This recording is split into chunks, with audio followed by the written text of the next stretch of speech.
Our guest in the studio is Marcel Price. If you've seen him performing, you may know him by his stage name, Fable the Poet. A spoken word artist, Marcel has the distinction of being Grand Rapids, Michigan's Poet Laureate. He joins us today to talk about poetry, community, and mental health. Fable, welcome to Feel Like You Belong. Thank you very much for having me. I appreciate it. So when we typically think about poet laureates, we often think of like old white men. And that sometimes that image gives poetry, if not a bad name, a kind of dead name. You were selected for a 3-year term. You're just wrapping up, I think, your first year. What does it mean to be the poet laureate? What do you do? What's your charge? The way I explain it to a lot of people, because a lot of people have no idea what a poet laureate is or that Grand Rapids had one, is I kind of say like it sounds like a word you'd use in medieval times. And it's kind of like being a knight, except for I'm not battling other knights or fighting dragons. I'm fighting for the honor and integrity of Grand Rapids poetry community, and to show that we have one and that it's strong and vibrant, and to do everything that I can to grow it in any way possible. And that's really the duty and the job of my laureateship. Sure. So when did you get started doing poetry? I got started in high school. I was not doing very well in English class, but an incredible educator who didn't want me to fail made a deal with me. And it was if I turned in a different piece of creative writing every day that they would pass me. I, not wanting to get grounded or in trouble by my mom, agreed to that deal. And at the end of the year, she was like, "Have you ever thought about being a writer?" And I was like, "Absolutely not. I thought about passing this class, which is why I did this assignment." But she saw something in me and sent me to a writer's camp at University of Michigan. It was a summer program during the King Chavez Parks summer program. It's all for black and brown individuals that grew up on the east side of Michigan. In the poetry program there was ran by the Ann Arbor Poetry Slam team in about 2006. And they did a lot of programming at this incredible place on the east side called the Neutral Zone. And they really showed me poetry could be anything that I wanted it to be, that I could be in control of it. And that's something that I didn't have a lot at that time, was something that I had where I could control it. With the way I grew up, I didn't have a lot of structure. I didn't have anything regular in my life. And poetry became all of that. It became a way where I could own my voice and own my story. So then I fell in love with it and have been passionately chasing after my dreams and everything revolving around poetry ever since. Because an educator took an interest, saw a glimmer of promise in somebody and said, "I'm going to work with this young man." Yeah, that's exactly it. And now that's a majority of what my life's work is. I'm the executive director of a nonprofit that uses poetry to inspire young people to share their stories and get their voices out. And it's beautiful how everything comes full circle. Yeah. So little did you know that you would become, in a way, a mentor, teacher to young people. Yeah, there's somebody, I don't know who made this quote, but they were like, "Be the role model that you always wanted to have when you were younger." And that's a majority of, that's 100% what I believe in. I've gone through so many different phases in my life, and I've been so many different people, some inspiring, some toxic, some deep in my depression and bipolar and anxiety, some really outgoing and eccentric. But the one thing that I really found that brings me a lot of life and brings life to the people around me is to be as positive of an individual as I can be, and also to be a guiding light and try to push as many people around me forward as I can. And a lot of that is rooted in my youth work and in our collaborative, the Diatribes poetry programming that is huge in Kent ISD area, which is this area. Every single year, I think we work with 20 to 30 schools, not necessarily trying to create the next dynamic poets of tomorrow, but creating young people who will own their stories and own their hardships and listen to their peers' struggles and try to be there for them and change the culture of our schools. Because so often we're not attuned to the magic of language. And if you give them a model of here's something you can do with words. You're opening some minds. Oh, yeah. And I mean, you're getting them to fall in love with a common core without them even realizing it. A lot of people feel like school isn't for them.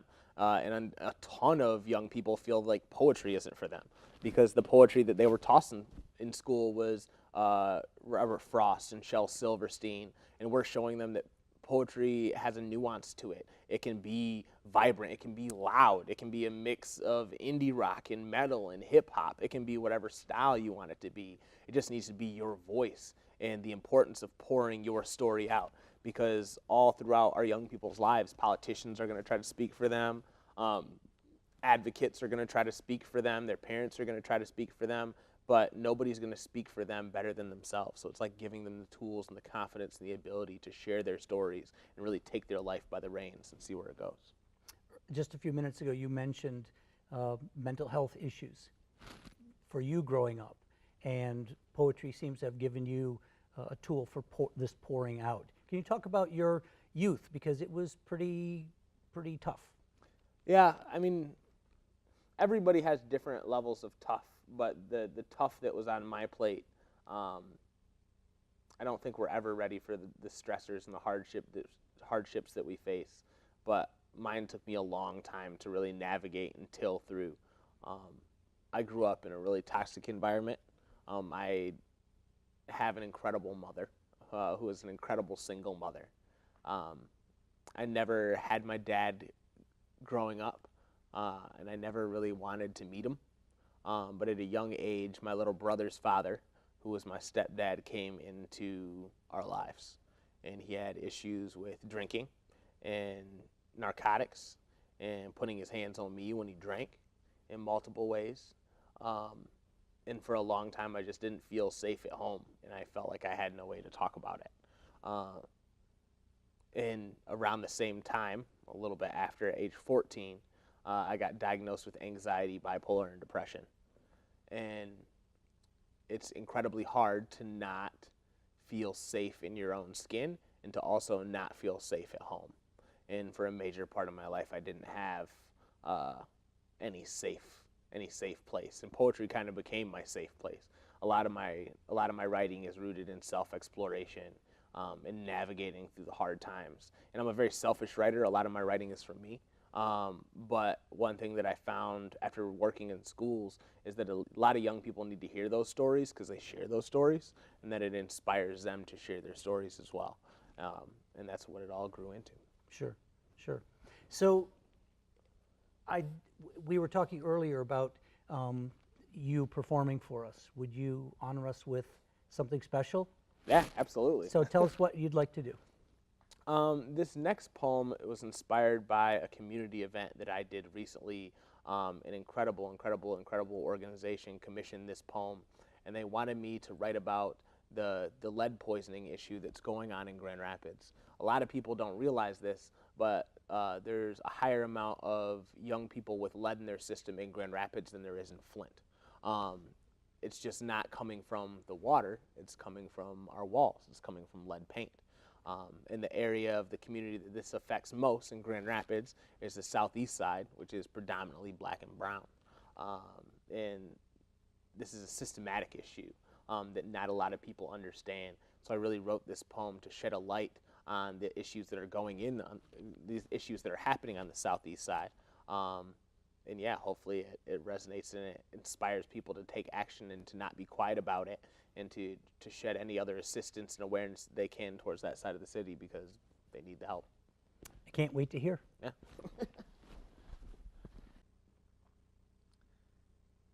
It has been only months since an 11-year-old girl screamed for her life as armed men pointed objects designed to kill her innocence and robbed her of it.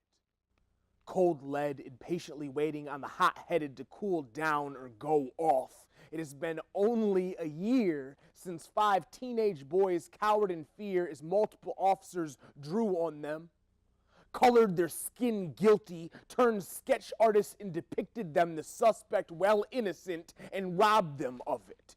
It has been only 4 years since the powers that be in Flint decided to try to save money, in turn poisoning nearly 5% of the city's children, causing enough hysteria to make the world focus on the mitten.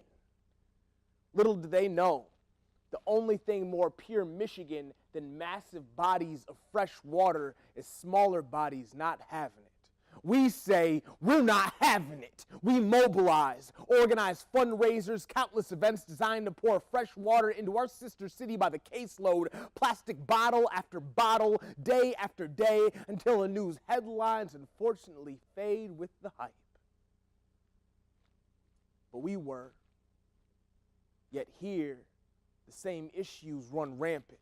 But instead of charging for contaminated water, they are charging for contaminated walls. Same fundamental basic human rights, different foundation. From what is running under the floorboards to the beams surrounding them. The only difference is the stations aren't chasing the story here. Not in the best place to raise a family, but what family? I wonder what the family they're talking about looks like.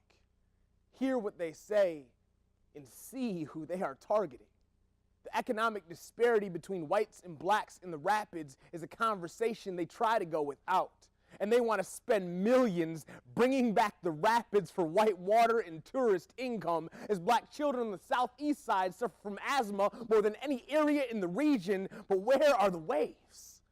They're talking about buying property around Hall Street for our economic freedom, as our kids are struggling breathing. We see them dumping it in Plaster Creek, yet they can't even take the time to peek behind our plaster. Nah, the issues that we need to focus on are here, too. Financial stability for ours and making sure the homes are safe enough to raise youth for generations. As they pick the city apart, realize Grand Rapids is a business that is unfortunately always focused on getting its original investors an ROI. How about we bring back the Rapids, too? And I'm not talking about white water, bringing the issues to light and fighting with every drop the other cities can't afford to lose. And until the issues stop, remember, they are here, too. We are here, too. We need the people to be bold, from centers to rights to standing up, not idle and refusing to sit. Remember, we are way more than a 30% of the city that never spent enough energy on us, but I promise we won't ever stop. And eventually we will show them that we are here, too. We aren't going anywhere. That was powerful. Thank you very much. Yeah, thank you for sharing that. So, how does it feel for you when you're up and speaking this kind of truth to audiences? It's really, really empowering. Like I said, because of how I grew up, I never felt like I had a voice. I never felt like I had a lot of value. And poetry and speaking, it gives me that strength, and it makes me feel a sense of importance. But even more than that, even more than speaking the truth, it's our work that we do through our nonprofit that makes me feel even more of a purpose, because I still get nervous and anxious and don't like really being in front of people. So it also fills my stomach with butterflies and the shakes.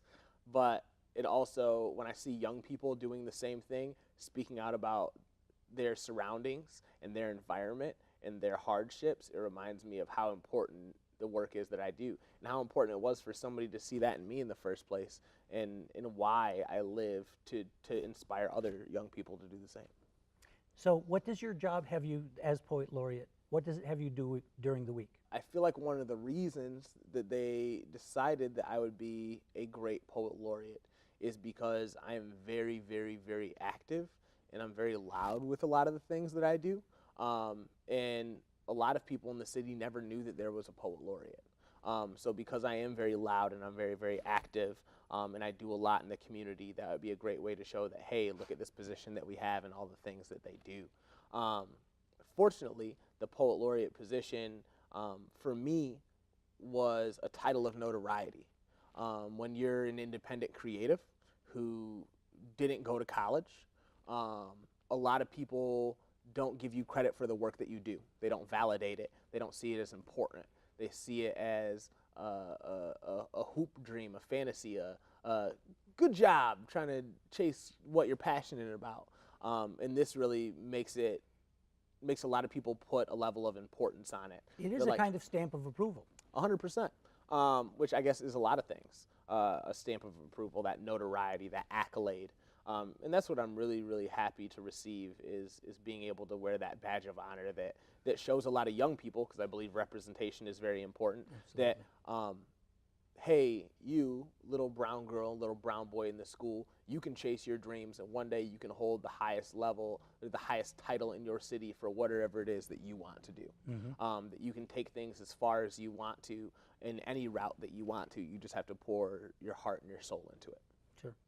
You're also doing work with the mental health community. Can you talk about that? I do a lot of work with the mental health community. I'm an official partner of Mental Health America, and I love connecting puzzle pieces. So I did a huge project with Kendall College of Art and Design, and they have an incredible program called the EPIC program, the EPIC project. And they brought 3 of my poems all around mental health and my story to life using animation. And now they're doing a bunch of design work for for Mental Health America in partnership with Kendall College and the EPIC project. There's going to be videos on anxiety, depression, and bipolar disorder that gets people to take tests and surveys so that they can be diagnosed and they can get help if they feel like they've been struggling. But a lot of my work is traveling around to different colleges, to different schools, universities, working with different organizations, inspiring people to speak out about their struggles with mental health, and getting them to find some way to cope with their stressors. Because the majority of the people that we have that we lose to suicide are people who have never spoken out. And the chances of somebody following through with thoughts of suicide drastically drops if people are speaking about it and talking about it. So them doing that through poetry, through art, through hip-hop, through music, whatever, just inspiring them to take the first steps, which is to talk about it and to put it out into the world. And I think one thing we don't often think about is that in communities of color, mental health issues are sometimes stigmatized. We don't talk about that, and psychologists, etc. That's not even on people's radar. So, how can you first announce safely that it's okay to do that, and secondly, then know that there are avenues for help? Yeah, and unfortunately, a lot of individuals of color look at mental health issues as a white problem, or they look at it as an issue that, oh, hey, pray that issue away. And that's not the way sickness works. Like, that's not the way illness works. You can't pray the illness away. It's not a white issue. It's not a black issue. It's not a brown issue. It's an everybody issue. And especially when your communities are rooted in trauma and oppression and contaminated walls and contaminated water and poorly funded schools, you have a lot of other stressors that mix in with your mental health.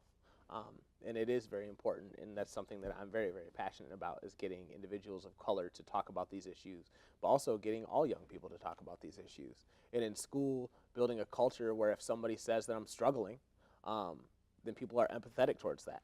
And if a young man of color says, hey, I'm depressed, then a white peer can go up and say, hey, you know what, I'm also struggling with that. When did you get diagnosed? And then to be able to start a conversation about that. Or a young woman to say, hey, my anxiety is really bad right now. And for another peer of an opposite hue to be able to come up to them and say, hey, you know what? I was going through the same thing. I was diagnosed with anxiety. And to stomp out the stigma on that by creating cultures that are more open and accepting to these issues. Awesome. We're going to have to wrap up because the time has absolutely flown by. But if people want to get in touch with you, how do they do that? There's a few ways. There's mindoffable.com. That has all of my social media, as well as news stories, publications, and ways that people can follow my work. Fable the Poet on Facebook. Fable is Truth on Twitter and Instagram. Any of those ways is perfect. We'll put that on the screen for our viewers. I want to thank you so much for taking the time and come share it with us. Thank you very, very much. You're welcome. Thank you for joining us. If you're watching on TV, stay tuned for our following segments on information and humor. If you're watching us on the internet, I hope you will check out our other conversations with the passionate people who are working to make this a more empowered community for all.